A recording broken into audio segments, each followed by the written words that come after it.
Vamos a mais um exercício. Ainda estamos na competência 1 e habilidade 1 do Enem. Eu estou repetindo a cada exercício essa questão da competência e da habilidade para isso ficar na tua mente mesmo. Passa no Enem quem aprende competências e habilidades. E é claro que se você for pegar todo aquele material para ler, aquilo ali vai ficar muito chato. Basta você saber que a competência 1 diz respeito a toda a comunicação no dia a dia da nossa vida, seja no trabalho, seja em casa, seja com os amigos, é a comunicação. E o que nós usamos para esta comunicação? Qual o tipo de texto? Qual o tipo de linguagem? Nós já vimos em aulas anteriores os tipos textuais e também os tipos de linguagem. Assiste a todas as aulas, vai devagar, aprende de verdade e você vai sair muito bem na prova. Vamos juntos?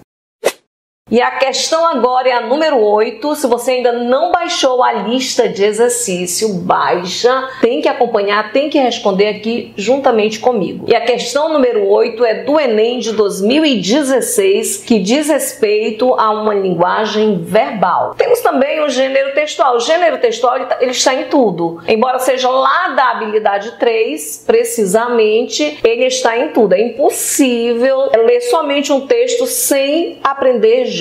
É bom que eu já vou falando um pouco de cada gênero e você já vai aprendendo mais. Neste exercício, se você olhar comigo no enunciado da questão, ele está pedindo o seguinte: o texto apresentado trata da prisão de um fraudador que emitia documentos com erros de escrita. Tendo em vista o assunto, a organização, bem como os recursos linguísticos, depreende-se que esse texto é um. Aí vai querer saber qual é o gênero textual. Traz na alternativa A, conto, na alternativa B, notícia, na alternativa C, crônica, na alternativa D, editorial e na alternativa E, piada. Queremos saber se é um conto, se é uma crônica, se é uma piada. Vamos ler o texto. E o texto diz o seguinte: fraudador é preso por emitir atestados com erros de português. Traz ali indicando o que é o texto. Quase eu digo qual é o gênero. Mais um erro de português leva um criminoso às mãos da polícia. Desde 2003, MOP, de 37 anos, administrava a empresa MM, que falsificava boletins de ocorrência, carteiras profissionais e atestados de óbito. Tudo para anular multas de trânsito. Amparado pela documentação fajuta de MOP, o motorista poderia alegar às juntas administrativas de recursos de infrações que ultrapassou o limite de velocidade para levar um parente que passou mal e morreu a caminho do hospital. O esquema funcionou até que em setembro, quando MOP foi indiciado, atropelara a gramática. Havia emitido, por exemplo, um atestado de abril do ano passado em que estava escrito aneurisma cerebral, com L no lugar de R, e insuficiência múltipla de órgãos, com um L desnecessário em insuficiência. Não deve ter o L, é claro. Além do fato de a expressão médica adequada ser falência múltipla de órgãos. MOP foi indiciado pela 2ª Delegacia de Divisão de Crimes de Trânsito. Na casa do acusado, em São Miguel Paulista, zona leste de São Paulo,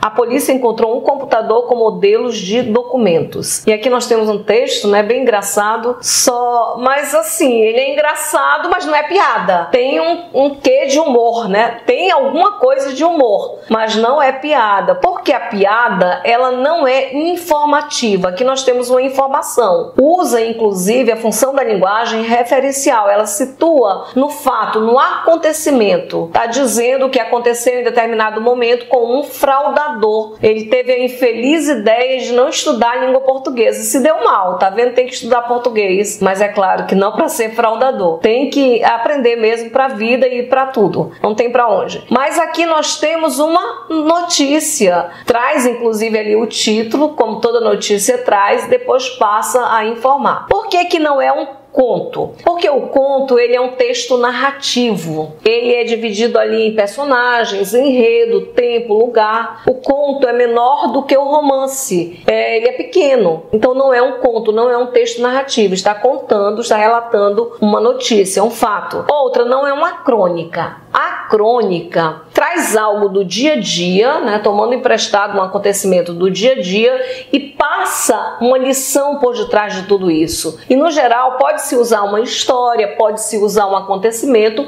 para construir uma crônica, mas por detrás da crônica tem ali uma reflexão, uma lição de vida, não é uma crônica. Outra aqui, não é um editorial. Quando diz porque opina sobre os aspectos linguísticos dos documentos redigidos por um fraudador, não há opinião no texto, só há informação. No editorial pode ter uma opinião, que é comum, inclusive nos editoriais, ter uma opinião sobre o assunto ali de um jornal, de uma revista. Mas aqui, no caso da notícia, não, só informa. E na letra E, como eu falei, não é uma piada. A piada não tem o objetivo de informar, é para fazer rir, é um tom mais leve, né, mais jocoso. Aqui nós temos mesmo uma notícia. Espero que tenha acertado. É uma questão muito fácil. Você não pode esquecer da TRI. Quando uma questão é fácil, você tem a obrigação de acertar. Você acerta todas as questões fáceis e a tua nota vai lá para cima. E as difíceis você para um pouquinho mais para pensar. Não é que deve errar as difíceis, não deve errar nada. Mas uma questão fácil você não pode errar. Fica comigo até a próxima. Já vamos acabar a lista, tá bom? Um abraço!